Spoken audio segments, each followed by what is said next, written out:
सब जल अलग अलग है, जल का स्वाद अलग अलग है, उसका गर्म ठंडा भाग अलग अलग है। उसी तरह जब हम भगवान देवादिदेव महादेव को जल चढ़ाने के लिए जाते हैं, भगवान शंकर के मंदिर में पहुंचते हैं, शंकर भगवान को जब एक लोटा जल चढ़ाने के लिए उनके करीब में पहुंचते हैं, और जब हम दिल से उसको पुकारते हुए, भले हम कुछ ना कहें, कुछ भी ना बोलें, हम अपने मुख से एक शब्द भी ना बोलें, तो भी तब हम भगवान शंकर को श्री शिवाय नमस्तुभ्यम कहते हुए जब जल समर्पित करते हैं, तो भोले बाबा समझ जाते हैं, मेरे शंकर समझ जाते हैं कि ये क्यों मेरे दरवाजे पर जल चढ़ाने को आया है, ये क्यों पहुंचा है मेरे पास में, ये क्यों आया है, इसको क्या चाहिए, ये क्या लेने के लिए आया है, क्यों पहुंचा, किस लिए आया।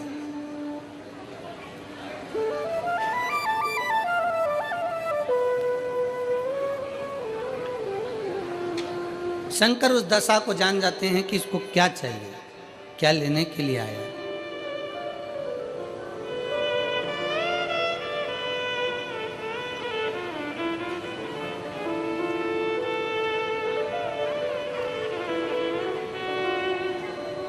रोज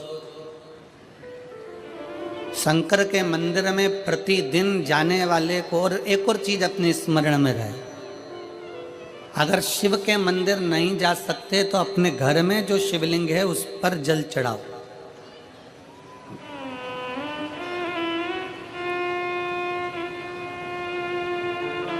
और यदि आप अपने शंकर के घर में शिवलिंग पर भी जल नहीं चढ़ा पा रहे हो, तो किसी बेलपत्री का वृक्ष हो, उस वृक्ष के नीचे भी जल चढ़ाओ।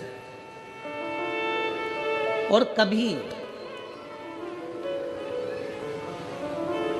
कभी मौका मिल जाए, कभी भगवान शंकर की बड़ी करुणा हो जाए, भगवान शंकर की बड़ी उदारता हो जाए, भगवान शंकर की बड़ी कृपा हो जाए, बड़ी कृपा हो जाए, भगवान शंकर जिस दिन तुम्हारे ऊपर बड़ी कृपा कर दे, किसी सोमवार को 3 नियम बना लो। जिस दिन मेरा भोले बाबा तुम पर कृपा कर दे, उस दिन सोमवार का एक नियम बना कि महीने का एक सोमवार मुझे ऐसा करना है, 3 नियम धारण करना है महीने के सोमवार को। पहला, सुबह जाकर शंकर भगवान को 1 लोटा जल चढ़ाना है। दूसरा, दोपहर के समय पर जाकर मुझे बेलपत्री के वृक्ष के नीचे एक चावल का दाना रखकर बेलपत्री की 7, 11, 21, 108, 51 जितनी परिक्रमा आप लगा सकते हो वो लगाना है। और तीसरा, बेलपत्री के वृक्ष के नीचे और शंकर के मंदिर के दरवाजे पर मुझे एक घी का दीपक लगाना है। बस ये 3 नियम जिसने महीने में एक बार ले लिया, समझ लो उसको पीछे हटने की जरूरत ही नहीं, वो आगे ही बढ़ेगा। महीने के किसी एक सोमवार का ऐसा नियम बना लो कि मुझे 3 नियम धारण करना है। महीने के किसी भी एक सोमवार को, हम ये नहीं कहेंगे कि तुम सोमवार 5 पढ़ रहे हैं तो 5 को करो, 4 पढ़ रहे हैं तो 4 को करो, 3 पढ़ रहे हैं तो 3 को करो।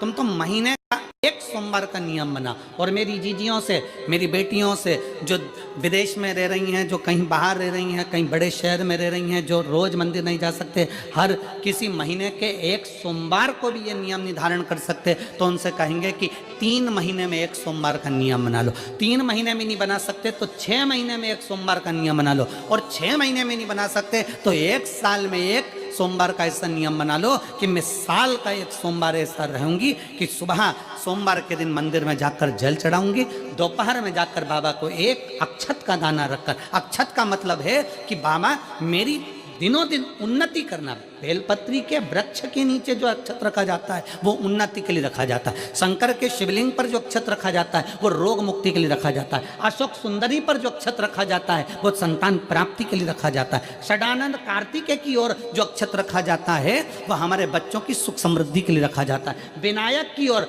गणेश जी की ओर जो अक्षत रखा जाता है वह हमारे घर में कोई मंगल कार्य आ जाए उसके लिए रखा जाता है। और जो पीठिका होती है जिस पे शिवलिंग रखा होता है, पार्वती जी का हस्तकमल, उस पर अक्षत रखा जाता है तो नारी के अखंड सौभाग्य के लिए रखा जाता है। अक्षत रखने का भी तरीका है। एक चावल का दाना कहाँ रखा जाता है, क्यों रखा जाता है, कैसे रखा। अब कई लोग कहते हैं गुरुजी ये शिव महापुराण में आप ये नियम बताते हो, तरीका बताते हो। हम तो उनसे कहेंगे डॉक्टर के पास जाओगे तो डॉक्टर भी गोली लिखकर ये नहीं कह देगा कि ये सारी गोली एक साथ खा जाओ। डॉक्टर भी कहेगा ये गोली सुबह खाना है, ये गोली शाम को खाना है, ये गोली दोपहर में खाना, ये गोली भूखे रहकर खाना। बोलो सही है कि गलत है। ये रात्रि को खाना खाने के बाद खा लेना, ये खाना खाने के पहले, ये नाश्ते के पहले। और सुनो ये दवाई, ये वाली पीछे वाली जो दवाई लो ना, इसको दूध से लेना, ये वाली जो दवाई लो ना, इसको पानी से लेना। और सुनो ये डब्बी है, इसको पानी में मिलाकर फिर पीना। दवाई लेने का भी तरीका है, उसी तरह शिव महापुराण में एक एक अक्षत का भी तरीका है और एक एक बेलपत्री का भी तरीका है। अब मान लो कई लोग कहते हैं गुरुजी आप ये तरीका बताते हो शिव पुराण के माध्यम से, कई लोगों के मन में संशय जागता है। तो अगर हम एक साथ चावल चढ़ा दे तो उसका क्या तरीका है। तो हमारा निवेदन है डॉक्टर जो दवाई ले एक ही बार में निपटा जाए, एक ही बार में खा ले। दवाई एक बार में पूरी खा गए असर नहीं करेगी, इसमें डॉक्टर का कोई दोष नहीं है। उसने तो बताया था ऐसे लेना ऐसे लेना, और तुमने मैं डॉक्टर साहब ने पूछा दवाई पूरी ली, शाम की दवाई भूल गई थी, सवेरे की दवाई भूल गई थी, ये दवाई भूल गई थी। डॉक्टर कहेगा हमने तो नियम बताया था, तुमने नहीं खाई तो असर कहाँ से करेगी। तुम असर कब करती है, जब हम पूजन के तरीके को जान जाएं, जब हम अर्चना के तरीके को जाएं। आप साल भर का एक सोमवार निकाल लो, 6 महीने का एक सोमवार निकाल लो, 3 महीने का एक सोमवार निकाल लो, महीने का एक सोमवार निकाल लो, अपने से दिल में बन जाए तो एक सोमवार ऐसा निकालो जिसके 3 नियम धारण हो। पहला, उसी सोमवार जिसको कर रहे हो उस दिन सुबह जल चढ़ाना। दूसरे, दोपहर के समय पर जाकर बेलपत्री के वृक्ष के नीचे एक चावल का दाना रखना, और परिक्रमा बेलपत्र की जितनी तुमसे बन जाए, जितनी तुम्हारे शरीर की कैपेसिटी हो, जितना तुम्हारा शरीर चलते बन जाए।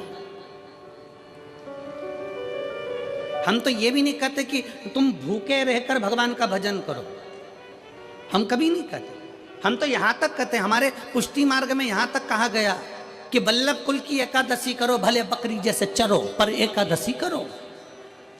हम तो यहाँ तक कहते हैं कि बहुत समय से कल मेरी एकादशी है, एकादशी है, एकादशी है, एकादशी है, पूरे घर को हिलाकर रख दिया, एकादशी है, एकादशी, एकादशी है। बहू टेंशन में, बेटा डिप्रेशन में, पति पपीता ला ला के, सेव फल ला ला के, मूंगफली का दाना ला ला के, काजू कतली ला ला के, सेव फल ला ला के, और सारा सामान साबूदाना और खिचड़ी और ना चिप्स ना जाने क्या क्या ला ला के, बेचारा पति एकादशी आती है वो नौमी से चिंता में पड़ जाता है।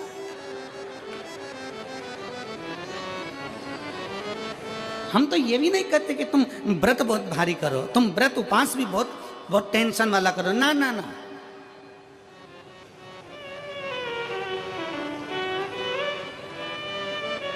अपने को व्रत उपास भी इतना बहुत भूखे रह रहे हो, बहुत प्यासे रह रहे हो, और मालूम पड़े कि भगवान हमें मिलेगा, भगवान हमें मिलेगा। भगवान कहता है कि देख भाई, मैं भी भूखा नहीं रहता, तू भी भूखा मत रहे, मैं भी चकाचक रहता हूँ, तू भी चकाचक रहे, मैं भी अपने। और भगवान शंकर तो ये भी कहते हैं कि अपना परिवार भी मत छोड़ो। मेरे पास में पार्वती भी, एक ही देवता है जो विद फैमिली मंदिर में बैठता है। शंकर जी हैं तो पार्वती जी है, तो गणेश जी हैं, तो कार्तिकेय जी हैं, तो नंदी है, सब मंदिर के अंदर चाहिए। शंकर भगवान अपने पूरे परिवार के साथ। शंकर जी तो ये कहते हैं अकेले तुम क्यों रहते हो।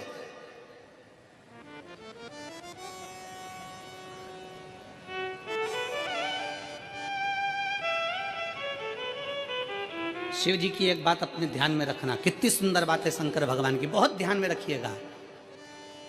भगवान नारायण ने भगवान शंकर का भोजन रखा, विथ फैमिली आए। ब्रह्मा जी ने रखा, आए। इंद्र ने रखा, आए।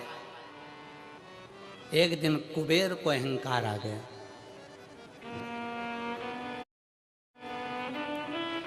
और कुबेर ने मन में सोचा कि मेरे पास में इतना वैभव है, इतना धन है,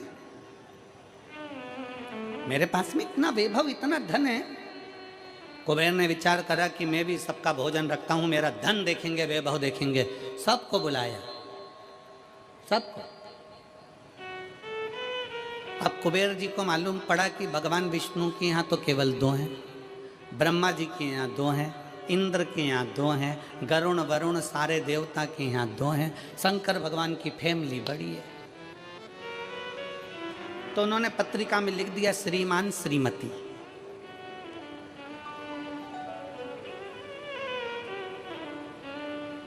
केवल 2। सबके यहाँ मेरा भोले बाबा गया, मेरे शंकर गए, पर कुबेर के यहाँ पर जब पत्रिका देने के लिए कुबेर शंकर जी के यहाँ गए, शंकर जी ने पत्रिका को देखा तो उसमें लिखा था कि शंकर पार्वती पधारे, श्रीमान श्रीमती आए।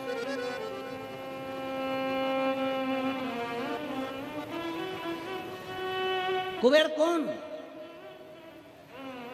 एक चोर शंकर जी के मंदिर में चोरी करने के लिए गया।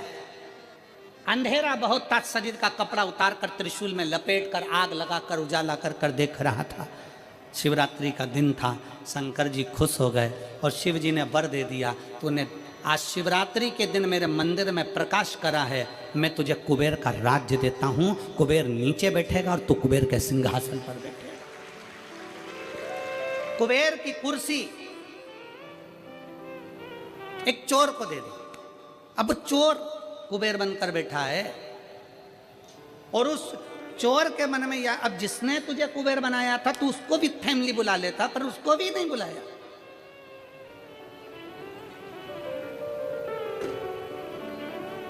नहीं बुलाया। और पत्रिका देने के लिए कुबेर के पास कुबेर पहुंचे शंकर जी के पास। भोलेनाथ जी ने जो पत्रिका देखी, पत्रिका देखते से शंकर जी ने कह दिया, देखो कुबेर, हम तो किसी आयोजन में जाते नहीं हैं, 2 जनी का भोजन है, हमारे घर में 2 बेटे हैं, हमारा बड़ा बेटा कार्तिक 1 जनी का ही भोजन करता है और हमारा दूसरा बेटा गणेश 2 जनी का करता है, तो हम गणेश को भेज देंगे, हिसाब बराबर।